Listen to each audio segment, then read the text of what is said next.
Hello అందరికీ Bhagyalakshmi world అండి.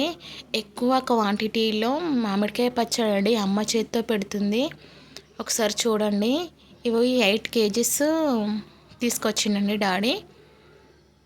చిన్న చిన్న అలా బకెట్లో నానబెట్టుకోవాలి.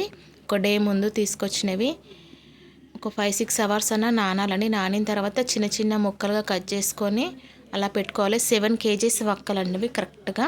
7 కేజీస్కి 250 గ్రామ్స్ తక్కువ 2 కేజీస్ సాల్ట్ కలిపి పెట్టేసింది అమ్మ, పక్కకు పెట్టేసింది. ఒక 4 అవర్స్ అలా వదిలేస్తే మంచిగా వాటర్ వస్తుంది. ఇదేమో నువ్వుల తక్కువ అండి, నువ్వుల పచ్చడి. అమ్మ 1 కేజీ పచ్చడికి అది తురుము కొడుతుంది. అది కూడా సాల్ట్ 1/2 కిలో కలిపింది. కేజీకి 1/2 కిలో కలిపి పక్కకు పెట్టింది అన్నట్టు. మంచిగా వాటర్ వచ్చేస్తుంది అన్నట్టు. ఒక 4 అవర్స్ అలా వదిలేస్తే తర్వాత బాండీ పెట్టుకొని పెద్ద బేషన్ పెట్టుకుందండి. బేషన్ పెట్టుకొని దాంట్లో 2 కేజీస్ పప్పుల నూనె అండి, వేరుశనగ గుళ్ళది నూనె పోసుకుంది. 2 కేజీస్ ఆయిల్. 2 కేజీస్ ఆయిల్కి 200 గ్రామ్స్ మెంతులు, 200 గ్రామ్స్ ఆవాలు, జీలకర్ర, ధనియాలు వేసుకొని మంచిగా వేగనివ్వాలండి. ఇదిగో ఇది పచ్చడి నూనె, అదే ఆయిల్ వేసుకుంది. 2 కేజీస్ ఆయిల్ మంచిగా వేగనివ్వాలి. మంచిగా వేగిన తర్వాత 1/2 కేజీ ఎల్లిపాయ పేస్ట్ అండి. దీంట్లో 1/2 కేజీ వేసుకోవాలి. మళ్ళీ ముక్కలకి కూడా పట్టించాలన్నట్టు, అందుకని కాస్త దీంట్లో వేస్తుంది.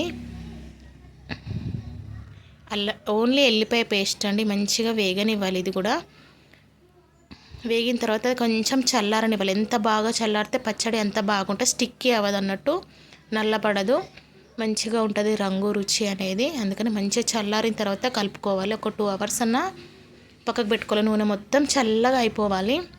ఆ లోపు అమ్మ ఏం చేస్తుందంటే ముక్కలకి ఇంతకుముందు సాల్ట్ కలిపినాం కదా, ఇప్పుడు మెంతి పొడి, ఆవాల పొడి, జీలకర్ర పొడి అన్నీ 100 గ్రామ్స్ మంచిగా దూరగా వేయించుకొని పౌడర్ చేసి పెట్టుకుంది. అవి కలిపేసింది. అవి కలిపిన తర్వాత ఆయిల్లో కూడా సేమ్ 100 గ్రామ్స్ మెంతులు, జీలకర్ర, ఆవాల పొడి మంచిగా ఆయిల్లో కూడా కలుపుతుంది. అదే పోపులో మంచిగా కలుపుతుంది అన్నట్టు. ముక్కలకు పట్టించాలి, ఆయిల్లో కూడా పట్టించాలి. సేమ్ ఎల్లిపాయ పేస్ట్ అండి 1/2 కేజీ పక్కకు పెట్టింది. 1/2 కేజీ దీంట్లో కూడా సేమ్ కలుపుకోవాలి. మొత్తం కేజీ ఎల్లిపాయ పేస్ట్ అండి. 7 కేజీస్ కదా, ఎక్కువ క్వాంటిటీలో చేసుకున్నప్పుడు ఇలా పర్ఫెక్ట్ కొలత.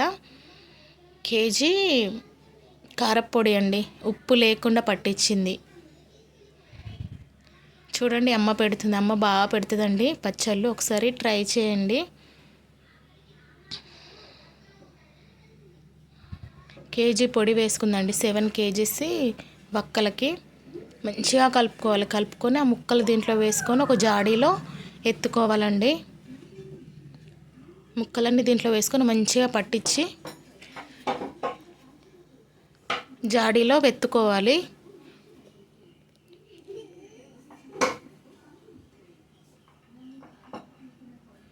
చూడండి ఎంత బాగా కనిపిస్తుందో. మంచిగా కలపాలి. 1 ఇయర్ వరకు అలాగే ఎర్రగా కనిపిస్తుందండి. జోరుగా ఉంది కదా. అమ్మ సాల్ట్ ముందే కలిపెట్టింది, ఒక 4 అవర్స్ ముందే కలిపెట్టి తాలింపు పెట్టుకుంది అన్నట్టు. అందుకనే అంత బాగా లూజ్గా కనిపిస్తుంది. అలా జాడీలో పెట్టుకొని మంచిగా స్టోర్ చేసుకోవాలి. ఒక పక్కకు పెట్టేసుకుంటే 1 ఇయర్ వరకు సూపర్ టేస్టీగా ఉంటుందండి.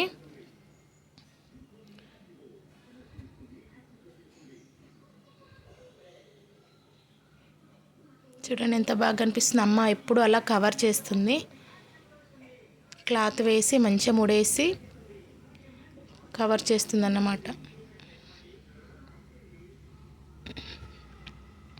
ఇందాక నేను తురిమిన అన్న చూడండి, దాంట్లోకి తాలింపు 200 గ్రామ్స్ ఆయిల్ వేసుకుని కొన్ని మెంతులు, కొంచెం జీలకర్ర, కొంచెం ఆవాలు, ధనియాలు వేసుకొని మంచిగా వేగనివ్వాలి. వేగిన తర్వాత ఒక 4 అల్లం వెల్లిపాయ పేస్ట్ ముద్దలు వేసుకోవాలి.